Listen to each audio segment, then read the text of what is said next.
The deck a player finds himself with at the start of Tag Force 1 is a low power but functional water deck that is easy to make upgrades to. The first step in starting to upgrade the deck will be to head into the options and turn off the tutorials before going to class by exiting any map at 7:45.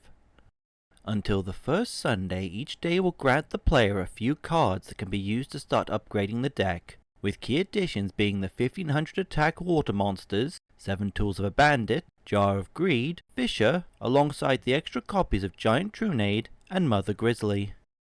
By saving the game at the map screen and then restarting part 1, the player can acquire the means to make a fairly competent deck before even starting a duel.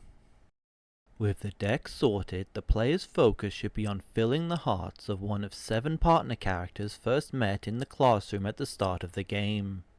Depending on player priorities, the best pick for a partner can shift, though to avoid overlap with unlocked conditions of a page 2 character that can only be unlocked after beating the game, it is recommended to focus either on Jaden, Bastion, or Chumley, as the player can start working on filling their hearts straight away and they are not part of another character's unlock condition outside of their respective part 3 partner.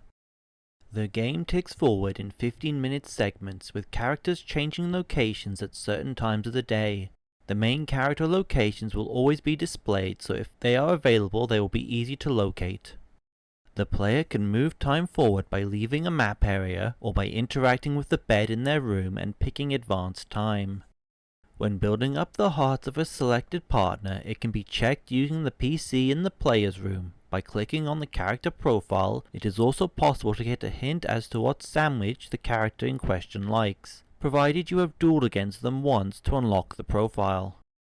The best way to increase hearts is to buy and feed the character's sandwiches from the shop at the cost of 50 DP per sandwich. It can be tricky to time roulette to get the sandwich you want, so one tip is to look for the sandwich that comes before the one you're targeting and use that as a way to time your button press.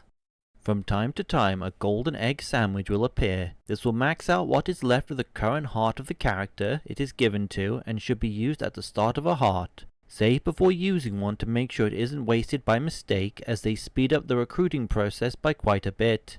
If you get a sandwich the person you want doesn't like, just give it to Jaden. The other objective for part 1 is building up a deck and unlocking packs to get better cards. To do so there are conditions that must be met, with the most useful packs being Anti-Effect for Jinzo and Heavy Storm, Lifebreaker for Dark Hole and Sekiretsu Armor, Endless Thoughts for Call of the Haunted, and Equip Me for Premature Burial. Anti-Effect and Lifebreaker both require that the player has 80% completion of First Effect monsters, Step Up Spell and Trap, and Step Up Fusion to unlock, while Endless Thoughts and Equip Me will both be unlocked by player level 15. If the player wishes to upgrade the starter deck further before starting on unlocking other packs, then the Water of Life pack that is available on Wednesday will give a number of great cards. If the player needs to acquire DP and EXP quickly, then Nova, a blue student found in the classroom before class, is the best source of both, being easy to beat and worth 200 bonus DP and 24 EXP per duel. With this knowledge, the player should be able to put together a good deck and recruit their pick of partner fairly easily.